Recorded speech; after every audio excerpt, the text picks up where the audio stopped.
నమస్తే, welcome to our channel. నేను ప్రియాంకరావు.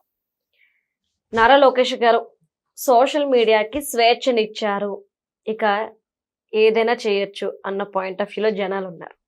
అసలు నారా లోకేష్ గారు నిజంగానే సోషల్ మీడియాకి స్వేచ్ఛనిచ్చారా? ఇస్తే ఎలాంటి సిచ్యువేషన్స్ లో దేనికి ఇచ్చారు అనేది కూడా ఇక్కడ ముఖ్యమైన అంశం. సో దీని గురించి క్లారిటీ తీసుకునే ప్రయత్నం చేద్దాము. మనతో మాట్లాడడానికి సీనియర్ జర్నలిస్ట్ సిఎస్ రావు గారు ఉన్నారు. ఆయన అడిగి తెలుసుకుందాం. నమస్కారం సార్. నమస్తే. సోషల్ మీడియా అంతా కూడా ఇప్పుడు నారా లోకేష్ గారు సోషల్ మీడియాకి ఫ్రీ హ్యాండ్ ఇచ్చేసారు, స్వేచ్ఛ ఇచ్చారు, ఎక్కడుండి ఏ న్యూస్ అయినా వేసుకోవచ్చు అన్న పాయింట్ ఆఫ్ వ్యూ ఉన్నారు. అసలు లోకేష్ గారు ఏం చెప్పారు, ఏ విషయంలో స్వేచ్ఛ ఇచ్చారు, ఏంటి ఆయన ఏమైనా కండిషన్స్ లాంటివి పెట్టారా? ఇప్పుడు లోకేష్ గారు లేదంటే చంద్రబాబు నాయుడు గారు ఎవరైనా సరే ఆంధ్రప్రదేశ్ ప్రభుత్వం ఎప్పుడు కూడా మీడియా మీద ఆంక్షలు పెట్టలేదు, ఆంక్షలు ఉండవు.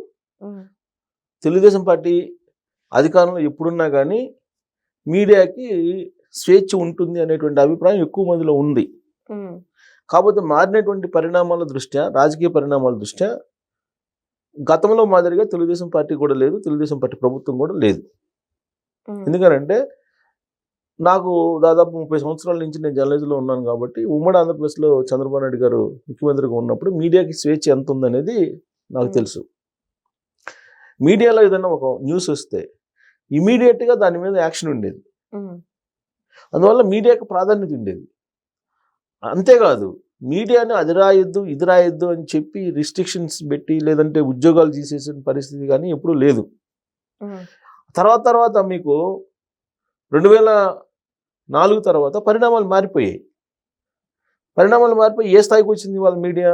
ఎవరికి వాళ్ళే సొంత మీడియా పెట్టుకోవడం, ఏ రాజకీయ పార్టీకి ఆ రాజకీయ పార్టీ సొంత మీడియా పెట్టుకుంటుంది. సొంత మీడియా పెట్టుకోవడంతో పాటు మిగిలినటువంటి మీడియా మీద ఆధిపత్యం చెలాయించేటువంటి ప్రయత్నాలు చేస్తూ ఉన్నాయి రాజకీయ పార్టీలు. ఒక రకంగా చెప్పాలంటే రాజకీయ పార్టీల ఆధీనంలో మీడియా హౌసెస్ ఉన్నాయి. ఇప్పుడు కొన్ని మీడియా హౌసెస్లో బ్లూ మీడియా అంటారు, కొన్ని ఎల్లో మీడియా అంటున్నారు, కొన్ని పింక్ మీడియా అంటున్నారు, కొన్ని ఏమో పిచ్చ మీడియా అంటున్నారు, ఇట్లా రకరకాలుగా అంటున్నారు వీటిని.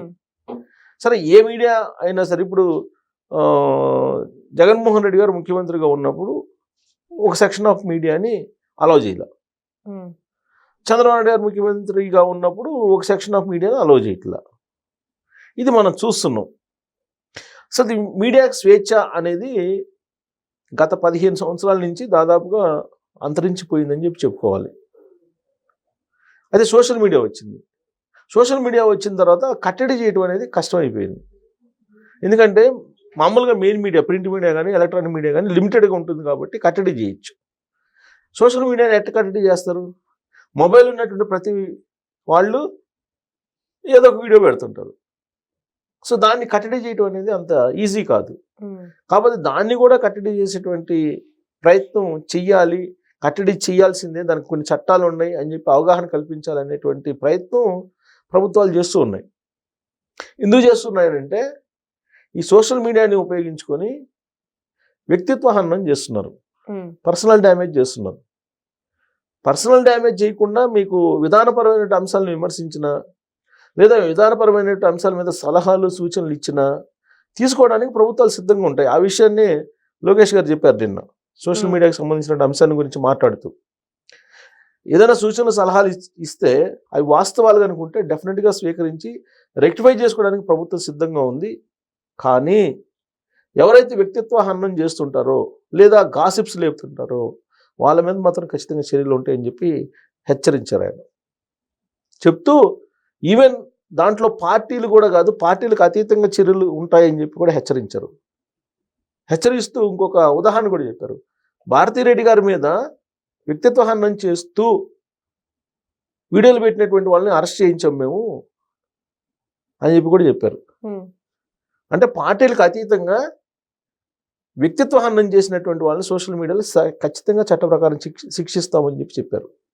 అయినంత మాత్రాన స్వేచ్ఛను హరిస్తున్నామని చెప్పి మీరు అనుకోవద్దు. మీ స్వేచ్ఛ మీకు ఉంటుంది. ఫ్రీడమ్ ఆఫ్ స్పీచ్ అని చెప్పి అన్నారని చెప్పి ఏది పడితే అది మాట్లాడడానికి లేదు.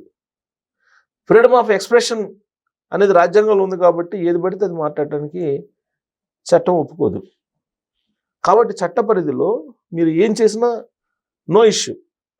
కానీ మీరు కనుక ఎవరినైనా సరే వ్యక్తిత్వ హననం చేస్తూ లేదా గాసిప్స్ లేపుతూ విద్వేషాలు రెచ్చగొట్టేలాగా మీరు మాట్లాడినా లేదంటే వీడియో పెట్టినా పోస్ట్ పెట్టినా డెఫినెట్గా చర్యలు ఉంటాయని చెప్పేసి ఆయన చెప్పడం జరిగింది. చెప్తూ భారతిరెడ్డి గారి ఇష్యూ చెప్పారు. భారతిరెడ్డి గారి మీద ఆ మధ్య ఒకళ్ళు కామెంట్ చేస్తే పార్టీలకు అతీతంగా అరెస్ట్ చేశారు. వైఎస్ఆర్ కాంగ్రెస్ పార్టీ కాదు అతను, ఆ వీడియో చేసిన అతను, కానీ చేశారు. తెలుగుదేశం పార్టీ సింపథైజర్ అయినప్పటికి కూడా అరెస్ట్ చేశారు. సో అలానే ఉంటాయి అరెస్టులు అని చెప్పారు. ఎందుకు చెప్పారనంటే 2024లో కూటమి అధికారంలోకి వచ్చిన తర్వాత సోషల్ మీడియాలో పోస్టులు కానీ లేదంటే వీడియోలు కానీ గమనిస్తే కనుక వ్యక్తిత్వ హననానికి సంబంధించినటువంటి వీడియోస్ ఎక్కువ వచ్చినాయి. దాంతో వాళ్ళని కట్టడి చేసే ప్రయత్నంలో భాగంగా కొంతమందిని అరెస్ట్ చేశారు. అయినప్పటికీ కూడా ఆగట్లా, ఇప్పటికి కూడా ఇంకా కొనసాగిస్తున్నారు. ఇప్పుడు మీరు విధానపరమైన అంశాల మీద మాట్లాడేటువంటి వాళ్ళు కొంతమంది ఉన్నారు. సరే, వాళ్ళ అభిప్రాయాలు వేరే ఉండొచ్చు. ఇప్పుడు అందరి అభిప్రాయాలు ఒక రకంగా ఉండవు. ఒక ఇష్యూ మీద భిన్నాభిప్రాయాలు ఉంటాయి. భిన్నాభిప్రాయాలు వ్యక్తం చేయొచ్చు. వాళ్ళేం చేయట్లేదుగా. ఇప్పుడు రెగ్యులర్గా అనేక మంది వీడియోలు పెడుతున్నారుగా, రెగ్యులర్గా అనేక మంది ఛానల్స్లో మాట్లాడుతున్నారు కదా. వాళ్ళపైన మీ గవర్నమెంట్ కేసులు పెట్టడం లేదంటే వాళ్ళని అరెస్ట్ చేయట్లేదు కదా. ఎవరిని అరెస్ట్ చేస్తుంది, ఎవరి మీద కేసులు పెడుతున్నారు అని అంటే సోషల్ మీడియాలో విచ్చలవిడిగా విద్వేషాలను రెచ్చగొడుతూ, గాసిప్స్ని రేపుతూ, లేదంటే వ్యక్తిత్వ హననం, లేదంటే లేడీస్ని కించపరుస్తూ, లేదంటే పొలిటికల్ లీడర్స్ లేదంటే సెలబ్రిటీలకు సంబంధించిన ఇళ్లలోకి తొంగి చూస్తూ ఎవరైతే గందరగోళం సృష్టిస్తున్నారో వాళ్ళని అరెస్ట్ చేస్తున్నారు. వాళ్ళని అరెస్ట్ చేసినా కానీ కూటమి ప్రభుత్వం వచ్చిన తర్వాత సోషల్ మీడియాని కట్టడి చేస్తున్నారు, సోషల్ మీడియాకి స్వేచ్ఛ లేకుండా చేస్తున్నారు అనేటువంటి ప్రచారం చేస్తూ ఉన్నారు. ఒకవేళ వాళ్ళని కట్టడి చేయకపోతే విద్వేషాలు వస్తాయి, తర్వాత రకరకాలుగా పోర్ట్రేట్ అవుతాయి ఇష్యూస్. అది సమాజానికి మంచిది కాదు. అందుకే లోకేష్ గారు చాలా క్లియర్గా చెప్పారు, స్వేచ్ఛ ఉంటుంది. ఎంతవరకు స్వేచ్ఛ ఉంటుంది? చట్టబద్ధమైనటువంటి స్వేచ్ఛ ఉంటుంది, అంతే తప్ప విపరీత పోకడలకి స్వేచ్ఛ ఉండదు అని చెప్పి చాలా క్లియర్గా చెప్పేశారు. ఇప్పటికే సోషల్ మీడియాని కట్టడి చేస్తున్నారు. సోషల్ మీడియా కట్టడి చేయటం మీన్స్ ఎట్టబడితే అట్టు మాట్లాడితే దానికి ఒక పద్ధతి ఉంటుంది. ఆ పద్ధతికి తప్పి మాట్లాడినప్పుడు ఖచ్చితంగా చర్యలు తీసుకోవాలి. చర్యలు తీసుకోకపోతే అలా మాట్లాడే వాళ్ళ సంఖ్య ఎక్కువైపోతుంది. ఇప్పుడు ఉదాహరణకి వైఎస్ఆర్ కాంగ్రెస్ పార్టీ అధికారంలో ఉన్నప్పుడు కొడాలి నాని గారు మాట్లాడేవాళ్ళు, ఆ తర్వాత వల్లంనేని వంశీ గారు మాట్లాడేవాళ్ళు. వాళ్ళు అన్పార్లమెంటరీ వర్డ్స్, లా భాష, భూత పురాణాలు చెప్పటంలో పిహెచ్డీలు చేసేవాళ్ళు. ఒక రకంగా చెప్పాలంటే పిహెచ్డీలు అయ్యి అసలు రాజకీయాలంటే ఇలానే ఉంటాయి, ఇలానే మాట్లాడే వాళ్ళకి రాజకీయం చేయాలి, ఇలా రాజకీయం చేయాలంటే ఇలానే మాట్లాడే అలవాటు చేసుకోవాలి అనేటువంటి ఆలోచన కలిగించేలాగా వాళ్ళు ప్రవర్తించారు. ఇప్పుడు అలాంటిది లేదు కదా ఆంధ్రప్రదేశ్లో. ఇప్పుడు అలాంటి పరిస్థితి అయితే ఎక్కడా లేదుగా.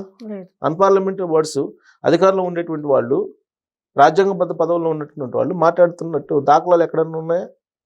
లేవు కదా. ఆ రోజు కనుక వాళ్ళని కట్టడి చేసినట్టయితే ఆ సంస్కృతి వచ్చినది కాదు. అందుకే ఇప్పుడు సోషల్ మీడియాలో గట్టు తప్పి చట్టానికి విరుద్ధంగా మాట్లాడేటువంటి వాళ్ళని మాత్రం ఖచ్చితంగా కట్టడి చేస్తామని చెప్పి హెచ్చరించాడు ఆయన. అందుకే జాగ్రత్తగా ఉండాలి, గాసిప్స్ రావద్దు. మీరు ఒకవేళ విధానపరమైన అంశాలు ఉంటే మీరు విమర్శించండి, మీరు సద్విమర్శ చేస్తే కనుక డెఫినెట్గా రిసీవ్ చేసుకుంటామని కూడా చెప్పాడు ఆయన. సద్విమర్శ చేస్తే డెఫినెట్గా రిసీవ్ చేసుకుంటాం. అలా కాకుండా లేనిది ఉన్నట్టుగా క్రియేట్ చేసి గాసిప్లు లేపి విద్వేషాలు రెచ్చగొట్టేలాగా, అలాగే వ్యక్తిత్వ హననం చేసేలాగా, పర్సనాలిటీ డ్యామేజ్ చేసేలాగా అదే పనిగా మీరు కనుక వీడియోలు చేస్తే కేసులు ఉంటాయి. డెఫినెట్గా చట్ట ప్రకారం మీరు శిక్ష అనుభవించాల్సిందే అని చెప్పి ఆయన హెచ్చరించాడు. Right, thank you so much sir. Thank you.